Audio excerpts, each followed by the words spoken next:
what is up sa inyo mga boss madam. Naisipan kong tanggalin yung air filter nung ating Honda Beat. So yung air filter kasi nun is washable. Medyo matagal-tagal ko na hindi nalilinis. So baklasin natin ngayon, linisin natin. So natanggal ko naman na yung mga tornilyo nya. So ayan, natanggal ko na yung mga tornilyo nya. Mayroon pa namang mga ilan-ilan na hindi pa natatanggal. So tanggalin ko muna. Tanggalin na natin yung ibang tornilyo mga boss madam. Tapos hugasan natin yung air filter. Kasi yung air filter na nakakabit dito mga boss madam ay washable. So baka madumi na. Hugasan natin. Pakita ko din sa inyo kung paano maghugas. Starting to na. Yung videographer natin, yung anak ko. Wala kasing ginagawa. Sumama sa akin. Hindi siya mag-video.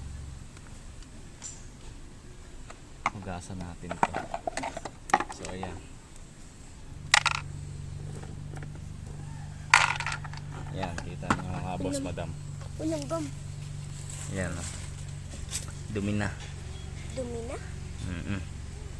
May May langgam. boss madam, kung gaano kadumi. May langgam. Ayan na siya. Ayan. So hugasan natin. Tara. Mga boss madam, kuha lang kayo kahit mga ganito kalaki. Tapos lagyan nyo lang ng sabon. Kahit ang gamit ko dishwashing.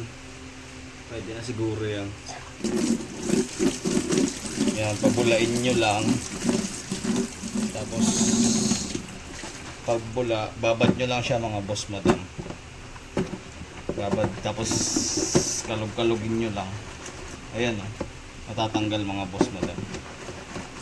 Kalog-kalogin, anuhin nyo lang, shake. Wag nyo kukuskusin mga boss madam yung ano nya dito. Kasi baka masira. Yan. Kasi baka masira mga boss madam. So shake nyo lang. Tapos kung may ganito kayong mga sprayer mga boss madam, mas maganda para spray nyo. Yan o. Para kung meron mga nakasingit-singit na dumi pa, matanggal. Tapos sa kabila, ganun din. Hindi ko alam kung tama mga boss madam pero ganito ang ginagawa ko sa filter ko pag nililinis ko siya. So kanya-kanya naman siguro tayo. Hindi ko lang siya kinukuskus ng anything na yung mga brush or yung basta yung mga brush na ano.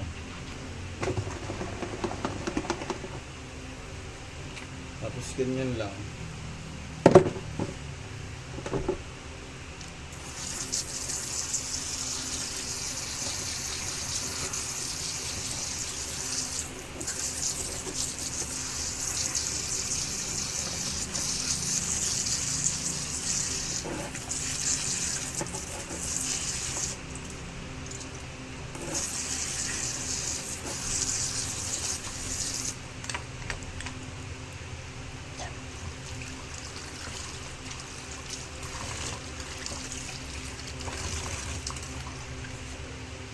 Yan mga boss madam, pagkatapos mahugasan,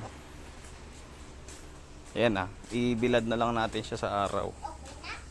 Yes, kailangan naka-direct para mabilis matuyo.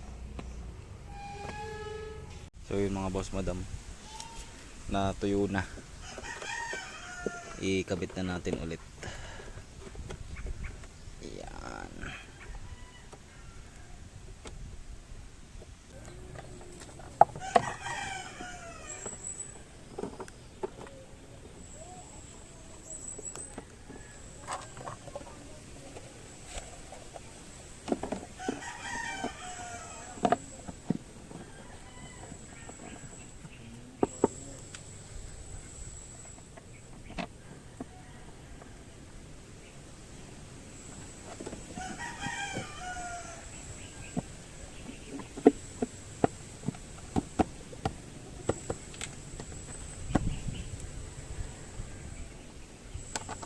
So yun, ganun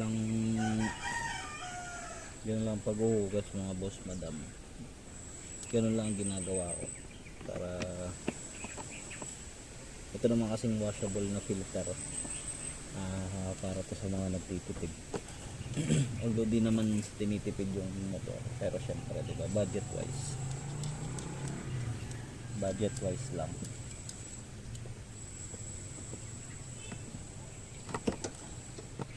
Kung nagtitipid ka tapos gusto mo din at the same time na may maintain yung motor mo, ito yung advisable na mga filter na pwede mong bilhin. Washable air filter.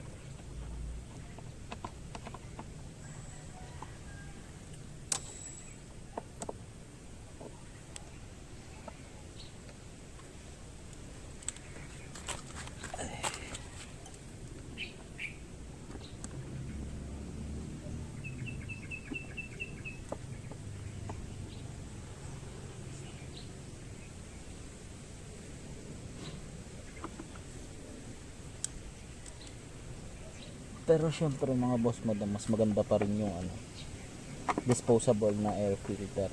Sabi nila mas maganda, pero nung nasubukan ko yung washable, parang wala rin naman pinagkaiba dun sa disposable na filter. Halos parehas lang sila ng performance.